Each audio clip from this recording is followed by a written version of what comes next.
Good evening. The Cypress-Fairbanks Independent School District Board of Trustees are now convened in a regular board meeting on Monday, September 13th, 2021, in the boardroom of Cypress-Fairbanks Independent School District Instructional Support Center, located at 10,300 Jones Road, Houston, Texas, at 6 p.m.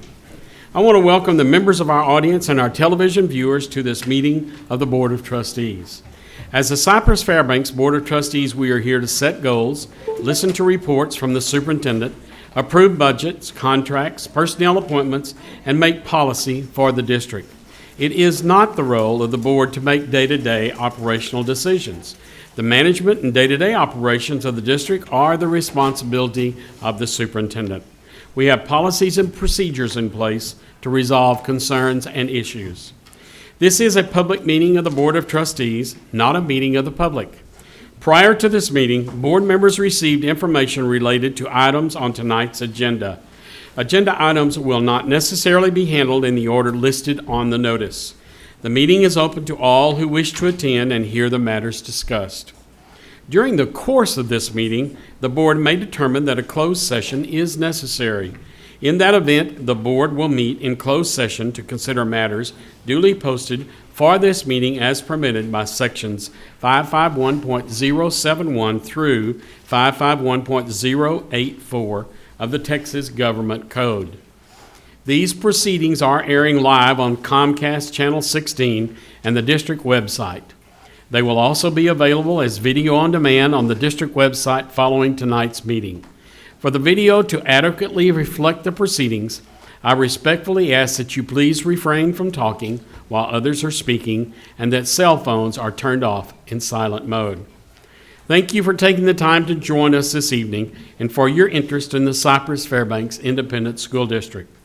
I would like to take this opportunity to recognize our Community Leadership Committee members who are in attendance this evening. Ryan Irving, would you stand? Thank you, Ryan. Dancy Lloyd. Where is she? There you are. You just waved, Dancy. You need to stand up. We need to see you. There you go. What is it? Danica. Well, okay. I'm sorry, Danica. That's why you weren't standing, right? Okay. I'll learn. And we also have, this is awesome, on the front row, a Boy Scout troop, number 61. Where do you meet? Peace Community Church. Okay. We have, would you stand up, Harrison Edwards, Matthias Bow, Miles G. Jackson, Tyler Nellis, Mel Haney, and Blair Haney. Thank you all for being here. We appreciate you being here tonight. And now please stand as Dr. Ogletree gives us the invocation for tonight's board meeting. We did not ask a pastor to show up because of the possible rain, and we did not ask the flags to be presented. So you are standing, and then we'll stand and remain for the pledge. Dr. Ogletree? Let us pray. Heavenly Father, holy is your name. Your kingdom come. Your will be done on earth as it is in heaven. We ask that you would bless our meeting tonight. We thank you for this district. We thank you for the success that we've had through the years. We thank you for every employee. We thank you for every student.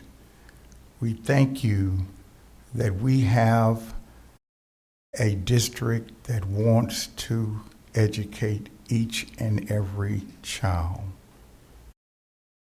Please give us wisdom on this board as we make decisions, and bless Dr. Henry and his team as they make daily decisions for the betterment of our district.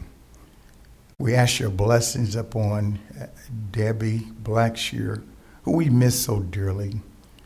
Please continue the healing process so that she can return and be with us. And we ask you, as this tropical storm heads our way, that you would keep us all safe, that we can return to the educational process. We ask these things in our Savior's name. Amen. Amen. I pledge allegiance to the flag of the United States of America and to the republic for which it stands, one nation, under God, indivisible, with liberty and justice for all. You may be seated. I will now read the district's vision and mission statement for the benefit of the audience. Our vision at CFISD is formed by the acronym LEAD: to learn, empower, achieve, dream. LEAD. Our mission is to maximize every student's potential through rigorous and relevant learning experiences, preparing students to be 21st century global leaders. Dr. Henry will make remarks and announcements, including honors and achievements earned by the staff and students in recent weeks. Dr. Henry? Thank you, Mr. Covey. Just one announcement this evening. For the 6th consecutive year, Bain Elementary School was designated as the top participant in the Cyfair Educational Foundation's Donate to Educate program, which allows CFISD employees to give a payroll deduction to the CFEF to generate money for student scholarships.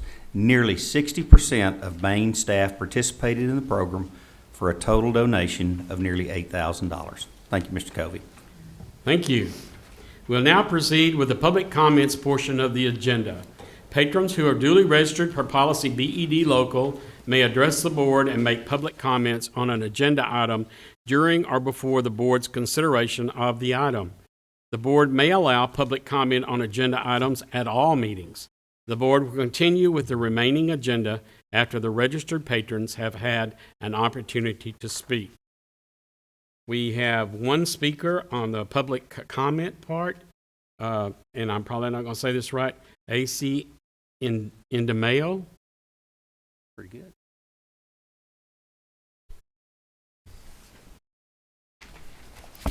Hello. First, before I speak, I'd like my speech to be transcribed word for word. Last time I spoke, it was mentioned that I spoke, but not disfavorably towards Character Strong, which I do feel. Bill, Your Honor, this request is considered a form of censorship and is illegal according to your bylaws. Now I'd like to speak on cybersecurity tonight because there are two huge red flags I see with this agenda item. The first red flag is the board is voting to give their power away to Dr. Henry in regards to selecting a cybersecurity program. The wording on this agenda item was removed this afternoon and changed. Why is the board trying to centralize power to Dr. Henry when we vote for them to make decisions as a group to represent us? The second red flag is the current state of privacy in regards to cybersecurity. Why on earth is the board voting tonight to give away their power to select a cybersecurity program to Dr. Henry? His expertise is in education. I think the agenda item to give all the power to Dr. Henry is odd, and I'm wondering if he plans on giving the contract to any company in particular. I'd like it to be made public what program is selected and why. My second red flag is I think Cyfair has overstepped its authority in regards to the Home Access Center. We need a new program altogether because right now, any teacher or administration official has access to any devices logged into the Home Access Center. And included is access to the camera, internet history, and you name it. So if a child has logged in at home and forgets, their teacher or administrator can watch them in their room and see anything on their device. We need a new program that doesn't use any monitoring software that has this access. Better yet, why don't we just get rid of it? The teachers tell me my children are being required to be in the Chromebook for 35% of the day. Why? Did the board approve this? This gives more way for the internet to teach our kids instead of the teacher. I do not really believe the internet is better than our teachers anyway. Please do not vote for Dr. Henry to get sole authority on cybersecurity. Thank you.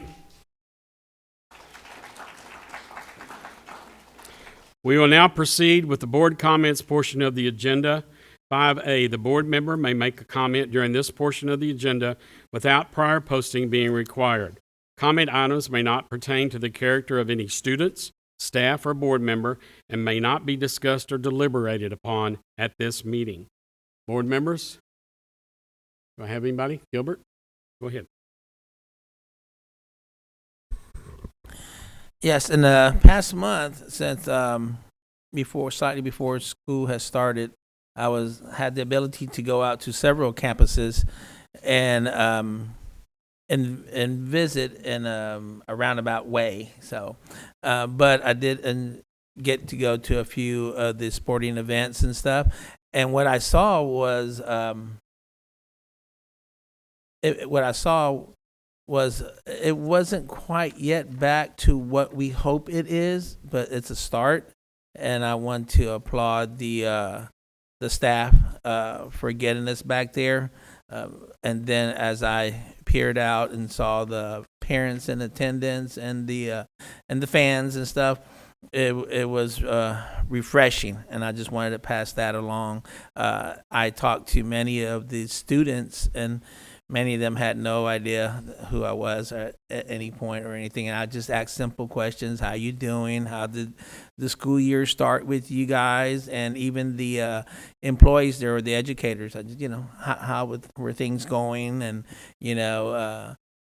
and they gave back honest answers. They had no idea who I was and stuff. So I was just kind of going around watching, at least over a dozen activities and stuff. And it was quite refreshing to see that compared to where we were at last year. And then some were masked and some were not. But almost everyone was socially distanced, as far as they knew when there were too many in a group, and but nobody told them anything, and they did their own diligence and stuff. And it was nice to see that they were taking a responsibility on their own and stuff. Anyways, I just wanted to pass that along. And then traveling out to seeing a football game at the Berry Center, and I didn't make Pridgeon like I had hoped to, though, but the same thing there. And it was really refreshing to see our community come back in a vibrant way, and it's growing, and I just wanted to share that with you. Some good news and stuff like that, though. So, anyways, that's just my take. Thank you. Thank you, Gilbert. Mr. Jackson?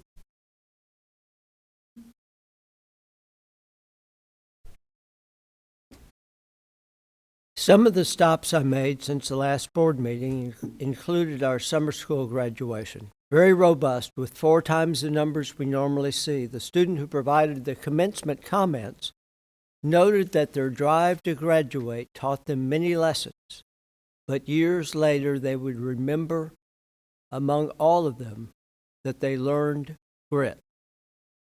Very impressive. Once again this year, I was a bus buddy the opening day of school. The first day of school is one of my top highlights as a trustee.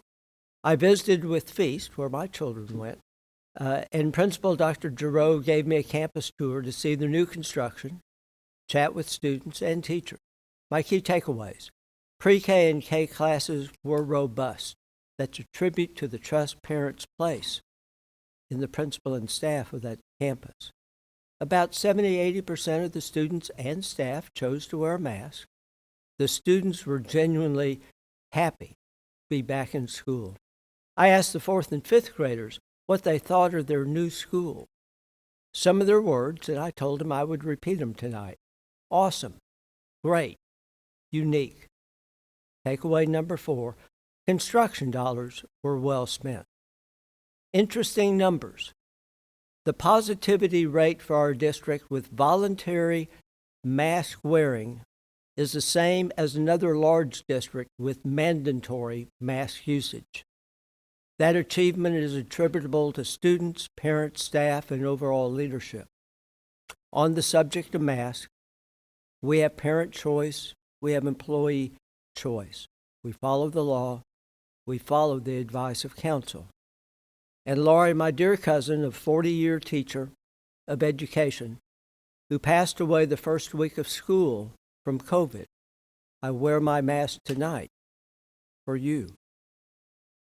Our summer school program at no cost to parents, with almost 25,000 students, a 4-fold increase, 37,000 ebook readers that would not have been available were it not for the support of the community.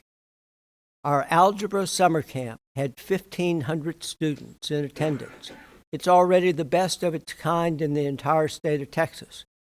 And that was a threefold increase from a pre-COVID year. It speaks to the fact that the community and our parents want our children to achieve and not be a lost generation. And sadly, I also have to mention the concept of threats. Folks, threats really aren't appropriate. Doesn't matter where you direct them, just not appropriate. I was coded 3 times in the hospital with MD Anderson. Threats don't impress me. During a night of social unrest, my car took 2 bullets while I was driving in the district. Violence doesn't impress me either. Passion is good, but let's keep it within the ballpark. And so tonight I tip my hat to those members of the staff and our parents who worked diligently to keep our positivity rate as low as possible and to keep our students engaged. Thank you, Mr. President. Thank you, Ms. Jackson. Dr. Ogletree? Thank you, Mr. President. I had the privilege of being a bus buddy this year and the privilege of taking my grandchildren to school and picking them up after football practice. And I just want all of our students in this district to know that I see how hard you work to achieve. All our parents who are concerned about navigating this pandemic and the health and safety of your children and getting them to and fro school. All the teachers, the paras, the counselors, the custodians, the food service workers who make daily sacrifices for our students. I see you. And all the principals who make those tough decisions to make our campuses work. I hear you. I see you. I care for you. And it's one of the reasons I am happy to support the recommendation to give additional sick leave for all of our employees. We have a great district. I'm glad to be a part of it. Thank you. Ms. Heineman? Thank you, Mr. President. One of the things I look forward to at the start of a new school year is volunteering as a bus buddy, just like many of my colleagues here. Bus buddies ride a school bus for the first day or 2 of school to help ensure students get off at the right bus stop. This year I was a bus buddy for Sheridan Elementary and McPhee Elementary schools. The first days of school are always hectic, and campus staffs were working very hard to implement dismissal procedures. It was very much like trying to herd cats and puppies and goldfish and monkeys and sloths, maybe a few of those. Memorable experiences included waking up several sleepy kindergartners, visiting with Ethan, who may be the most polite young man in any elementary school in the district, and learning that a brilliant 4th grader named Lily, her little brother, the bus driver, and I all have the same favorite color, which is purple. But not just any purple, it's lavender. Speaking of this bus driver, this is part of an email I sent to Dr. Kane Smith, the Director of Transportation. I want to share my experience with Mrs. Danielle Trevino of the West Green Transportation Center. I had the honor of being a bus buddy on her bus last week for 2 days. Mrs. Trevino is an excellent bus driver. She drove cautiously and had already memorized her routes before the first day of school. She clearly explained many safety procedures, which gave me an even greater appreciation for our bus drivers. Most importantly, she had already started learning her students' names and their bus stops. This is particularly admirable because these are new routes for her this year. She spoke with a patient, warm voice as she welcomed students by name and recognized siblings.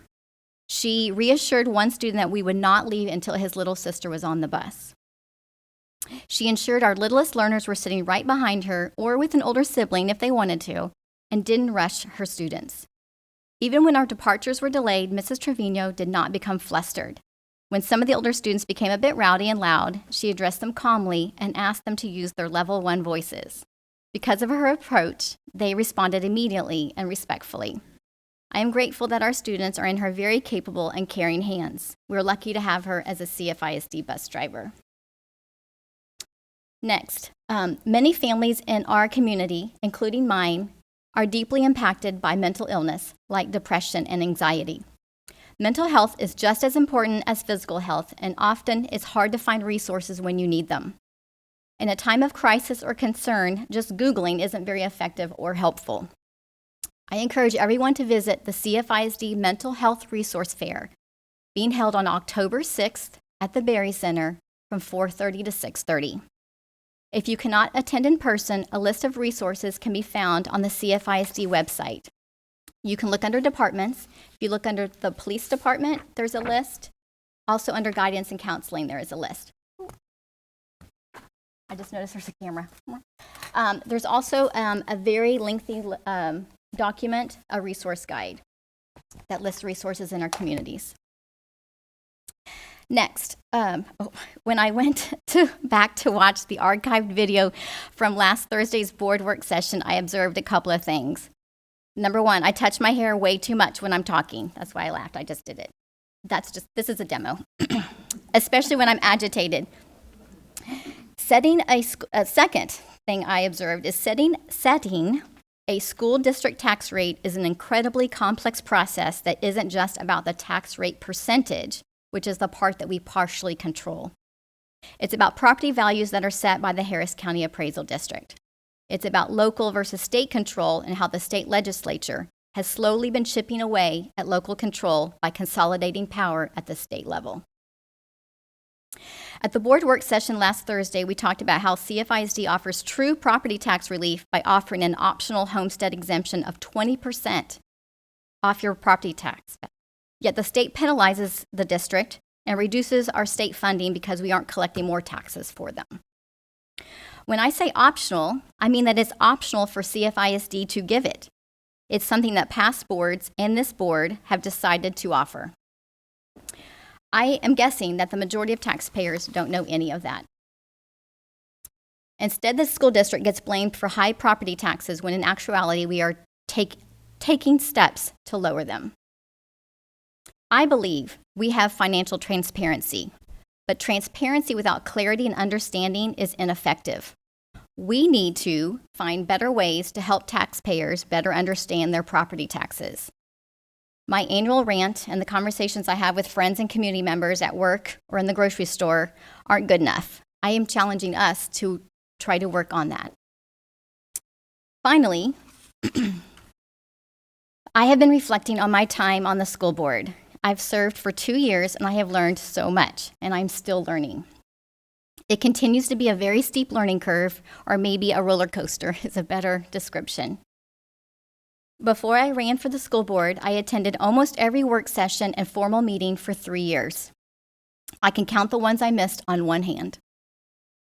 I felt I was well prepared to serve because those meetings helped me to build valuable relationships with staff and community members who were also in the audience.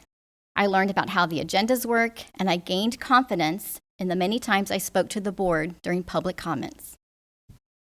If you are running for the board, or you're thinking about running for the board in the future, and you haven't attended meetings in person regularly, I'm wondering if you know what to expect, if you know what you're getting yourself into, honestly. And I say this not to be snarky, but because I care. Governance is different than management. The board doesn't run the school district. The board ensures that it is run well. It requires a strategic perspective while also having in-depth understanding of school finance and school legislation. It requires trustees to make hard decisions impacting 116,000 students, 15,000 employees, and their families, while maintaining empathy for multiple divergent groups of stakeholders. It's hard, and it's important, and sometimes it is overwhelming. I believe trustees must be mission-focused versus issue-focused. Maintaining our focus on our core mission of educating students is the only way we can do this work. And I say work, but you all know that we're unpaid volunteers, right? We have to run for election, but in order to be unpaid volunteers. And I have a funny story about that. Last weekend or the weekend before, I was visiting my oldest daughter in Florida at college, and I was reading the local paper that their governor is withholding the trustee's salary for not following his executive order. And I'm like, salary? What is that? They get paid $46,000 a year. We are, what's going on here, you guys? We are missing the boat somehow. I could use that paycheck for sure. But anyway, I was so excited to be elected as a CFISD trustee, and the first few months were certainly the honeymoon phase. Then the pandemic hit, and it has been a lot less pleasurable. For me, it is rewarding to be a part of this community and this school district. I am proud to serve as a trustee. It fills my bucket, which is good because right now that bucket is full of holes and is hard to hold on to. Our school district isn't perfect, but it is good.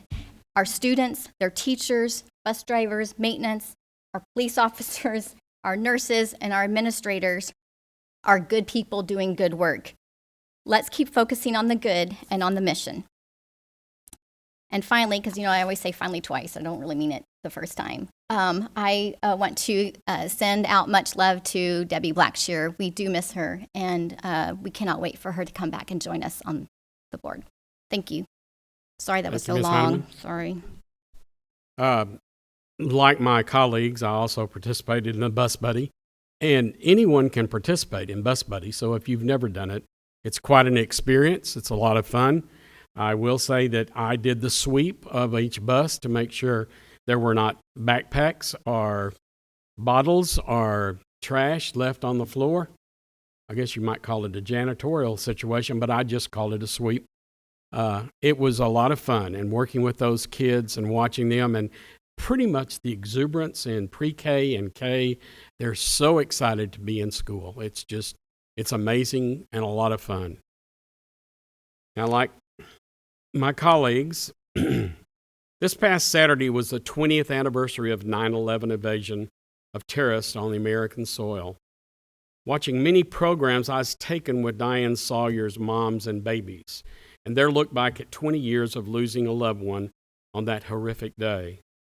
I can vividly remember being a student in the 50s, having bomb threat practices as we all felt the Russians were going to attack.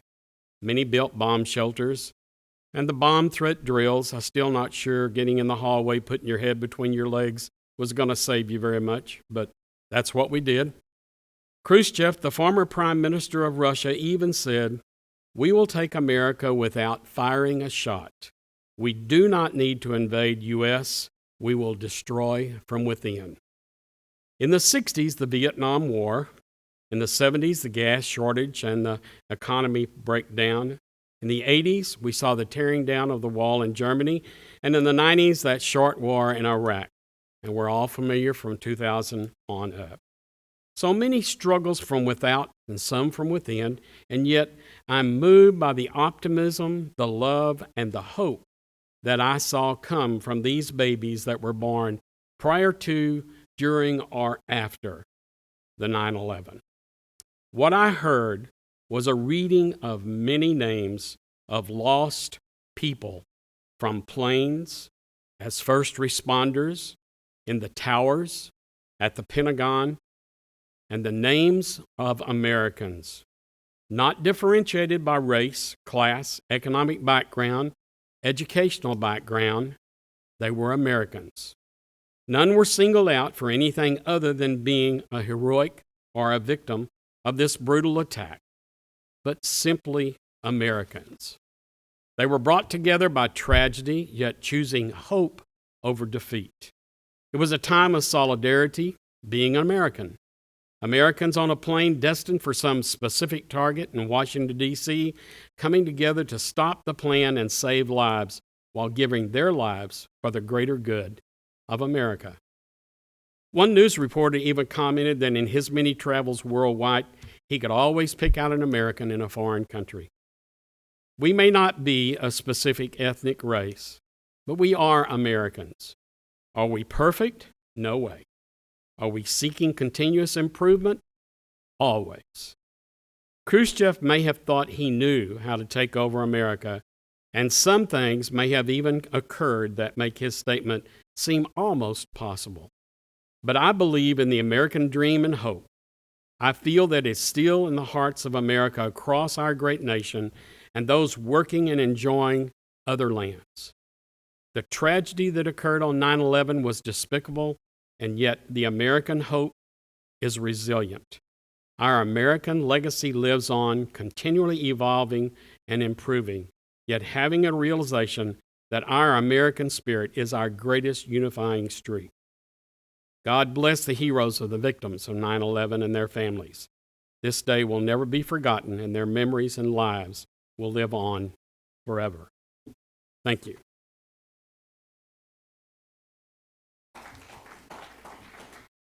We will now proceed with the citizen participation portion of the agenda.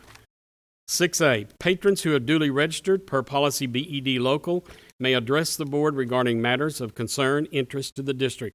And other than the character of any student, staff, or board member, the board may not act upon any matter that is not listed under the action item portion of the agenda. Tonight, we have a number of speakers, and we will start out with Nipa Kamdar.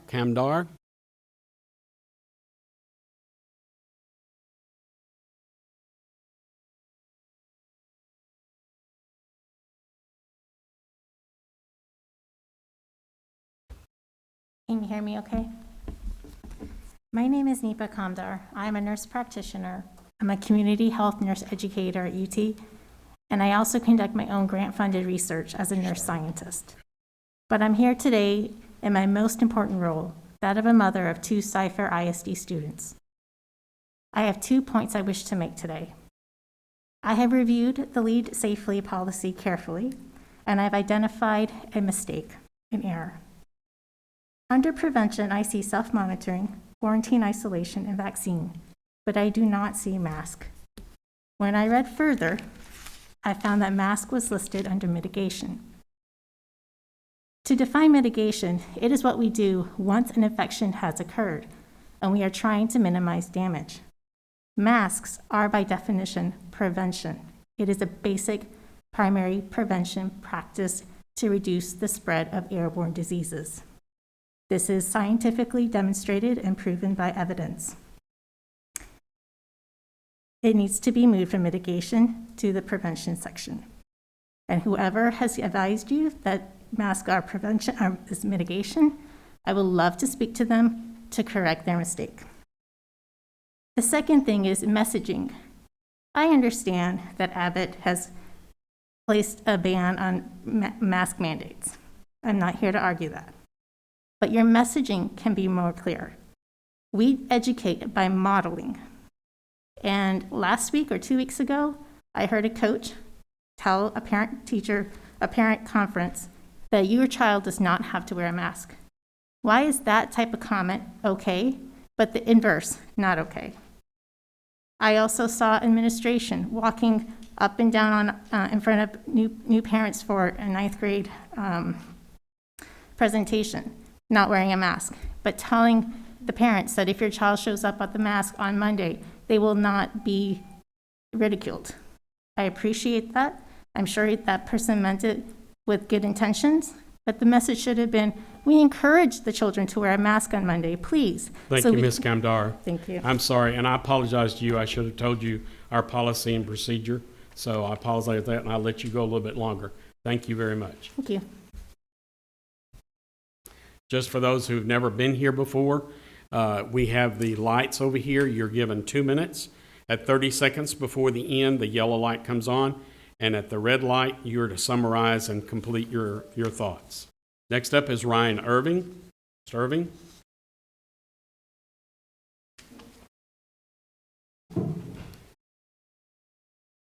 Good evening, Superintendent Henry, President Coley, Board of Trustees, and all the Cy-Fair community. My name is Ryan Irving Jr. I'm a former CFISD student who has lived in the district for 22 years. I'm a current honor student senior at the University of Houston. I am a CLC member, current candidate for the Cy-Fair Board of Trustees, and an advocate for public education. I'm here today to speak about unity. Just 2 days ago marked the 20th anniversary of 9/11. On that day, we lost 2,996 people. 412 first responders gave their lives as an act of courage. None of those people that gave their lives for others cared about the differences, but rather were human. Differences can bring people together or tear them apart. When I think about our differences as a community, I tend to think about the district's motto, opportunity for all. Being a recent former student, this district motto means to me an opportunity for every student, no matter your gender, religion, ethnicity, economic status, or sexual orientation. Our educators and staff do not care about differences, but rather how to provide this motto for all of our children. Let's take the motto and apply it beyond our schools. This community is strong because of our differences. No matter our differences, we all come together when it comes to public education because of our children. We may have different ways of getting there, but at the end of the road, we all have the same goal in mind, which is to give our kiddos the best education possible. Let's unite one another, not divide. If someone has a different opinion, listen to that person. Disagree, sure, but then find a common ground. Let the topic of public ed be an opportunity for all of our voices. In closing, we must remember that it is okay to have differences in opinion. It is okay not to see eye to eye, but let's also remember to love thy neighbor because we are thy neighbor. If you can remember anything from this speech, remember this: our fundamental differences are what make us Cy-Fair. Let's move forward and unite together. Strong schools equals strong community. Thank you. Danny Moss.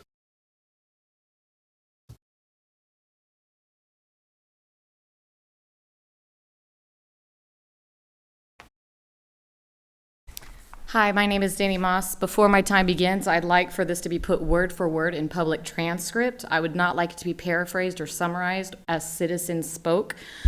Failure to honor this request is considered censorship and is illegal by your bylaws. So I just want to get that clear. My name is Danny Moss. I am a former student. I'm a former educator. I have worked for this district for many years.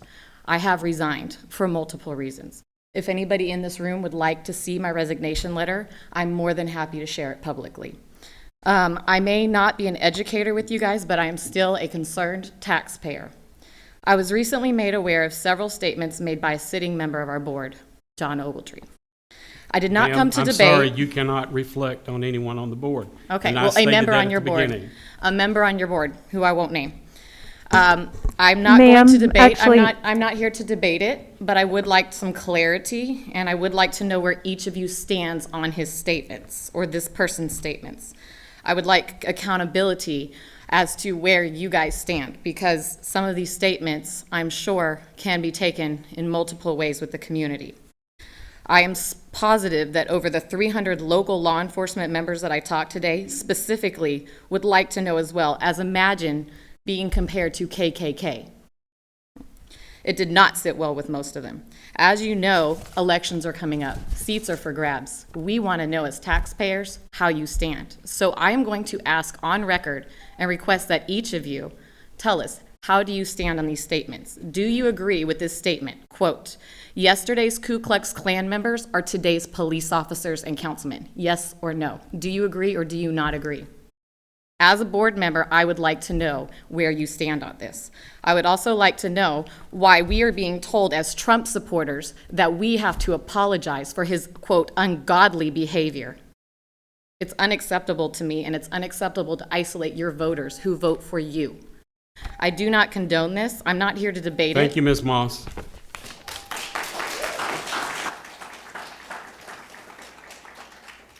Donna Stallone.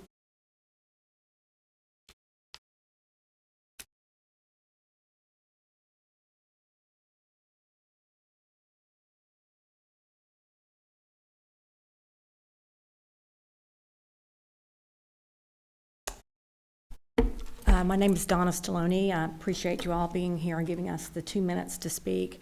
The last time I was here, I was concerned about the inability or the unwillingness of you all to hear what we all had to say. So we had a tent set up. We had approval to be set up at the pit stop so that parents could be heard. And I was shocked to hear and understand that Marnie Sims had made a phone call to have us removed. The manager there felt very threatened. She then called the owner of that establishment and said that there was a group of rednecks acting, hooting and hollering out in the parking lot and disrupting the peace. If this is the accountability and transparency that you all have, I shudder to think that this is the governing body that will be looking at social and emotional learning over our children.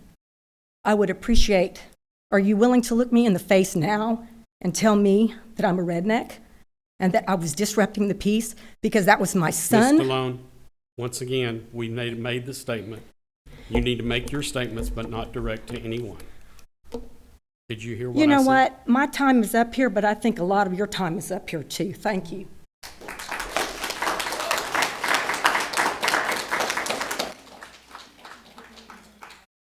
Ms. Indomato?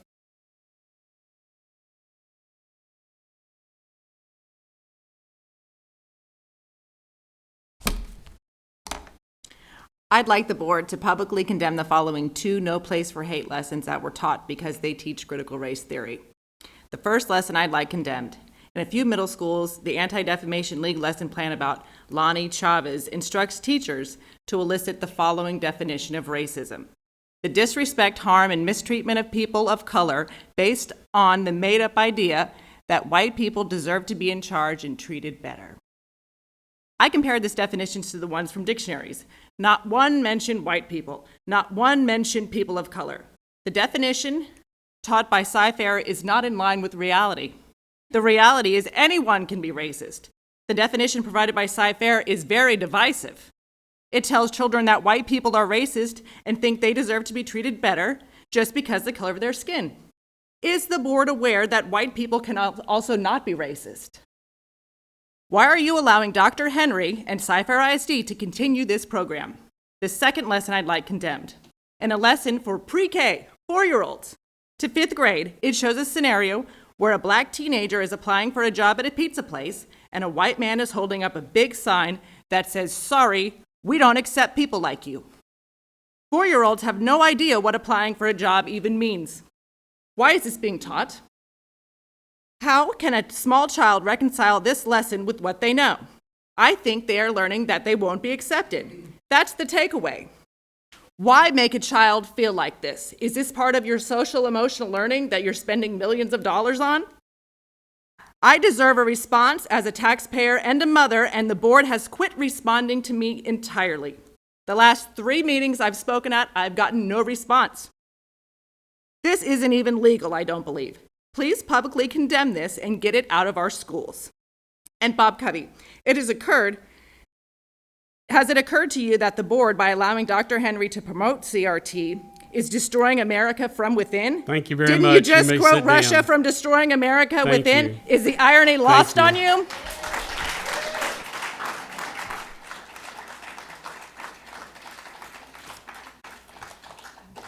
Jan Williams.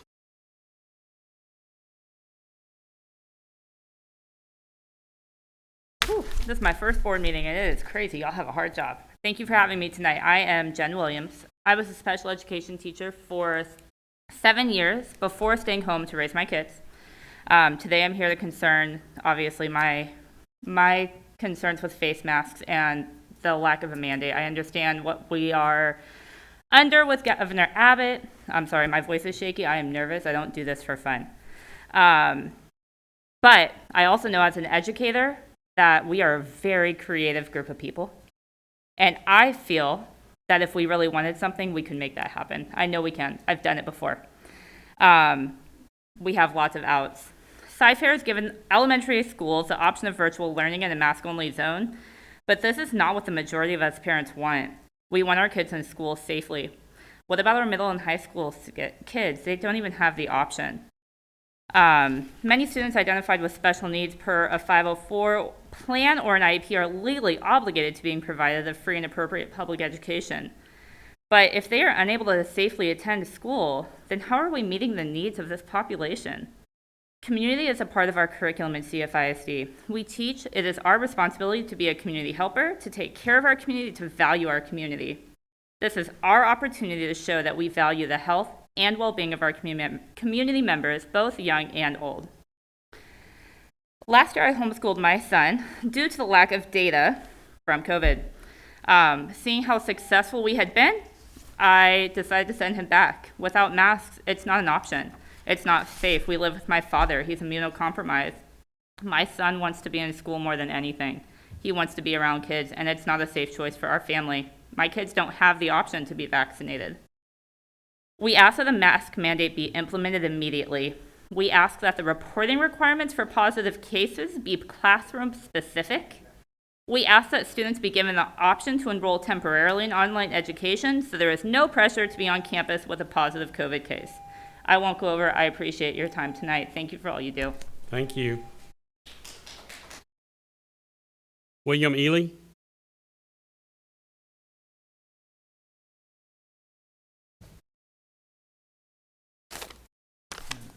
Thank you, board members. My name is William Ely, and I'm a parent of two in Cyfair ISD. Is the board and the community aware of the regular pattern of offensive statements in the public square by one of our board members? Does the board feel these types of statements are appropriate, especially from an elected policymaker for the district? How are his views represented in policymaking that impacts our children? These public statements include: yesterday's Ku Klux Klan members are today's police officers. White evangelicalism is nothing but slaveholder religion. 6 things that white people say that highlight their privilege. Riots are the American way in reference to police killings. This country was built on bad theology with white men holding Bibles. Wesley Hunt is a Trump Republican. Don't be fooled. He may share our hue, but he doesn't share our view. I said what I said. White evangelicals are complicit in madness, divisiveness, and evil. If you want to understand white privilege, just watch the videos of the insurrection on the U.S. Capitol grounds. When will the white pulpit be repulsed by the taking of an innocent black life as they are by the taking of the life of an unborn fetus? These are not a few generalized statements, and there are dozens more. They were made over the span of years, just a few months ago, and they are offensive.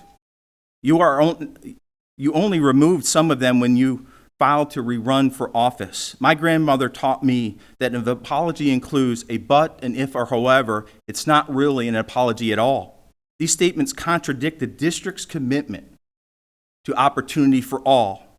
You should not be running for office again. Respectfully, you should resign, and this board should demand it.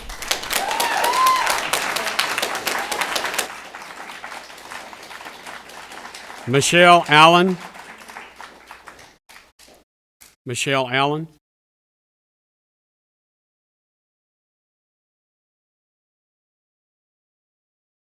Hello. I don't have a speech or anything written, but I am a former Cypher ISD student, and I also have 3 children, 2 of which have already graduated and moved on.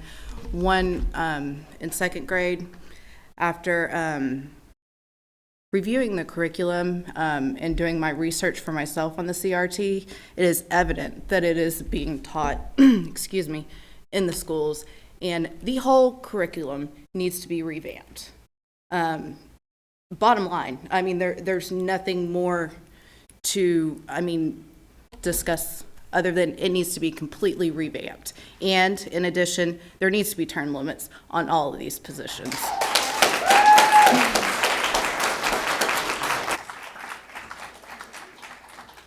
Julie Ricks.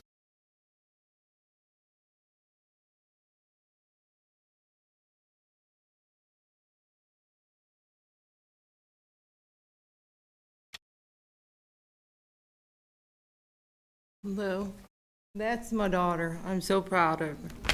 I have so much more to say, and you've given me so much more ammunition tonight, but I'm going to stay with this since I'm on a time limit. I'm here, and I know many others agree, to make known my strong objection and change the current curriculum regarding CRT or anything similar being taught in this school district. We absolutely do not want our children being taught CRT. It has no virtue. It's a partial truth that is taken out of context because the entire history of our country is not told, both the good and the bad, and how it continues to be overcome over the years. CRT plays on emotions and feelings rather than facts and truth. And some of these people with masks and vaccines need to not do emotions and feelings, truth and facts. CRT divides rather than unites. CRT is racist in itself and judgmental. CRT is an opinion, a political stance that sidesteps the Constitution and does not belong in our schools. Schools, stay in your lane and do not try to undermine the authority and the responsibility of parents. Government, in this instance, schools, do not take the place of God and the responsibility and authority He has given parents. The majority of parents are good, loving parents, and those who are not, we have laws to enforce. A school's purpose is to teach basics of reading, writing, and math, and a side note, Common Core math must go. I witnessed my grandson doing a math problem using Common Core, and it's ridiculous and severely lacks common sense. Thank you very much. It's Thank disturbing you. when the last board meeting of Mother Thank you very much. Appreciate you being here. Thank you. Thank you. Thank you, ma'am. Thank you, I pay ma'am. taxes too. Ma'am. No, ma'am. We can cut the mic.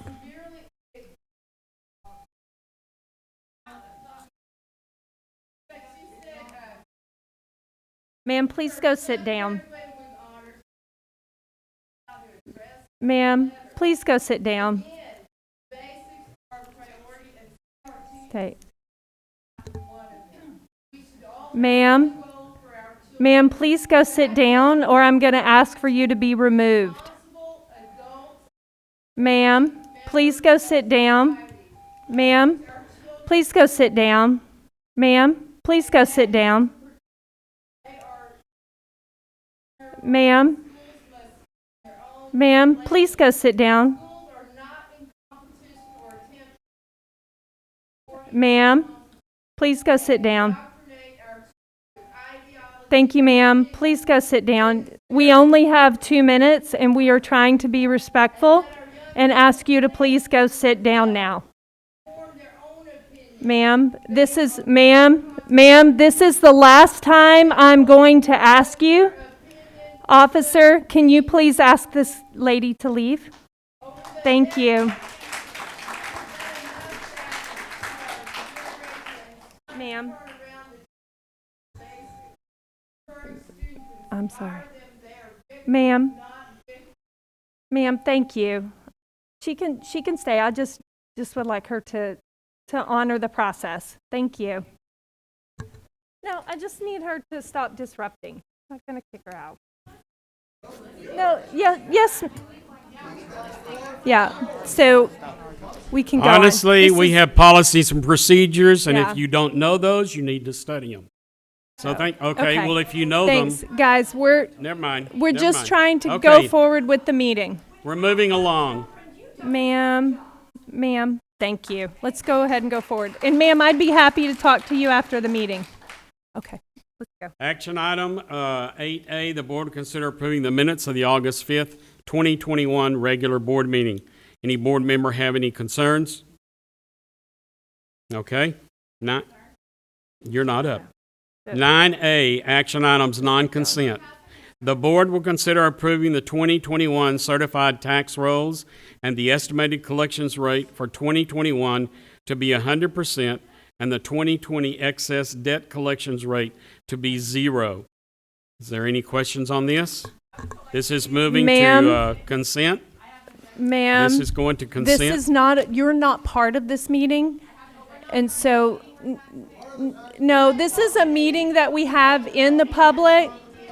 This is a meeting that we have in the public, but you guys are not part of the meeting, and it's actually a violation of the law to disrupt the meeting.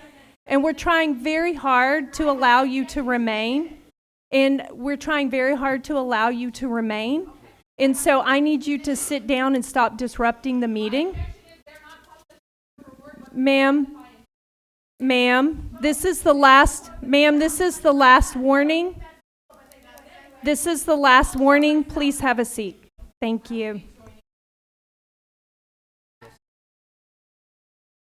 Thank you. The board consider approving on first reading additions, revisions, or deletions to district policies 9C1, CV Local Facilities Construction Revise, 9C2, DEA Local Compensation and Benefits Compensation Plan Revise, 9C3, EHBAF Local Special Education Video and Audio Monitoring Revise. Any questions on this? Moving on to consent, the board will consider approving second reading additions, revisions, and deletions to district policies. 9D1, CQB Local, Technology Resources, Cybersecurity Revise. 9D Local, 9D2, EHB Local, Curriculum Design, Special Programs, Delete. 9DE3, FFG Local, Student Welfare, Child Abuse and Neglect, REV. 9D4, GKD Local, Community Relations, Non-School Use of School Facilities, a revise. Do we have any questions or concerns on this? It's on the consent. 9F, the board will consider the approval and execution of the replat of Kayla Middle School. Mr. Sprague presented on Thursday. Any questions on this? It's part of the consent. 9G, the board will consider authorizing the superintendent or his designee to negotiate and execute the contract for the procurement of natural gas. Any questions or concerns on this one? It's on consent. 9H, the board will consider awarding bids and contracts and are authorizing purchase orders as recommended in the posted agenda item. Mr. Powell presented on Thursday. Any questions? Moving on. That included 9H1, 5 compartment trays and other non-food items for nutrition. 9H2, Automotive Supreme Body, Todco, Waltco, Maxon, and Canapé Parts and Labor. 9H3, Groceries and General Merchandise. 9H4, Paint and Miscellaneous Supplies. 9I, the board will consider approving an amendment with Texas A&M, an agreement, with Texas A&M University to establish an affiliation for the purpose of providing practicum experience to Texas A&M University students. Any questions on this, board? Moving on. 9J, the board will consider approving the interlocal agreement with Harris County Resources for Children and Adults, HCRCA, to provide services for one additional youth service specialty. Any questions on this? If any board member wishes to remove one or more of these items for further discussion, please do so at this time. If not, I will entertain a motion to approve the consent items as recommended or amended. Mr. President, I move that we adopt the consent agenda as presented or as amended. Thank you, Ms. Jackson. Do I have a second? Thank you, Gilbert. Any questions or concerns? If not, all in favor, raise your right hand. That's unanimous. 9B, the board will consider the 2021 tax rate resolution to support the 2021-2022 maintenance and operations and debt service budgets by setting the 2021 M&O and interest and sinking tax rates. Any questions for Ms. Smith? If not, may I have a motion to approve the non-consent item as recommended or amended? Mr. President, I move that the property tax rate be increased by the adoption of a tax rate of $1.3392, which is effectively a 1.80% increase in the tax rate. And further move that the board approve the resolution adopting the tax rate and levy ad valorem taxes for the year 2021 as reflected in the resolution for a decrease in the actual tax rate of 0.0163 or 1.63 cents. Thank you, Ms. Jackson. May I have a second? Second. Thank you, Dr. Ogletree. All in favor, There you go, Dr. Jackson. Help yourself. My colleague, Ms. Heineman, spoke on this in board comments. It bears to be repeated. When the optional homestead exemption was adopted, and it was done so at the request of Austin, this district was told, don't worry about it, you will not be penalized. And early on, the penalty was paid back. And then the state ran out of money and could not afford to diminish the penalty anymore. About 10 years ago, Tom Pickford, who's currently undergoing treatment for cancer, met with one of the state senators representing our area. I was in the meeting, as was Teresa Hull and a few others. And he reiterated to our state senator about the penalty. The state senator acknowledged that we do have a penalty. And then Tom said, we aren't asking that it be taken away, we are asking for a reduction. Lo and behold, that state senator, working with the then CFO of the district, worked to diminish the penalty somewhat. And that somewhat was significant. Well, the state senator is now lieutenant governor, is no longer in charge of drafting legislation, and the penalty has come back full force. It is now $17 million. It happens because the state says, since we gave the optional homestead, not only do you not get the money you didn't tax, which is fair, but we're going to play like you receive that money when we make the allocation. And that's a penalty. And I would certainly request our state senator to examine that calculation and perhaps diminish the penalty on a going forth basis. Thank you, Mr. President. Thank you. Anybody else? All in favor, raise your right hand. And that's unanimous. Thank you. 9E, the board will consider authorizing the superintendent to add additional local leave sick days to board policy DEC local for employees for COVID isolation for the 2021-2022 school year. Are there any questions? Mr. President, I move that the Board of Trustees authorize the superintendent to add additional local leave days to the DEC local for employees for COVID isolation for the 2021-2022 school year in the amount and for the duration determined necessary in the superintendent's discretion. Thank you, Dr. O. Do I have a second? I second. Thank you, Ms. Heineman. Any questions? All in favor, raise your right hand. That's unanimous. Thank you. And now we'll proceed with the superintendent's briefing portion of the agenda. Dr. Henry? Thank you, Mr. President, trustees. More than 140 Cypress-Fairbanks ISD graduates celebrated earning scholarships valued at $681,000 at the Cy-Fair Educational Foundation 2021 scholarship reception on August 3rd at the Berry Center. The CFEF has awarded more than $10 million in scholarships to more than 2,100 CFISD graduates since 1970. The CFISD Police Department completed its second year of the Junior Police Academy this summer, during which 9 and 10-year-old students participated in activities that gave them an inside look at the CFPD. The Academy featured sessions at Cy Springs and Cypress Ridge High Schools. A total of 58 students participated. As Dr. Ogletree, Ms. Heineman said earlier, a total of 175 community volunteers participated in the annual CFISD Bus Buddies program, held on the first 2 days of school, August 23rd and 24th. The outreach program invites community members to ride buses and assist our young riders in reaching their proper drop-off points, and certainly we thank you to all who participated in being a bus buddy. A reminder that Friday, September 24th is a designated teacher work day and a student holiday.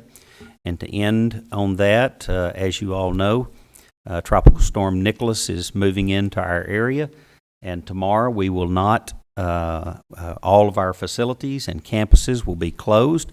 I know Scouts, y'all are terribly upset about that this evening.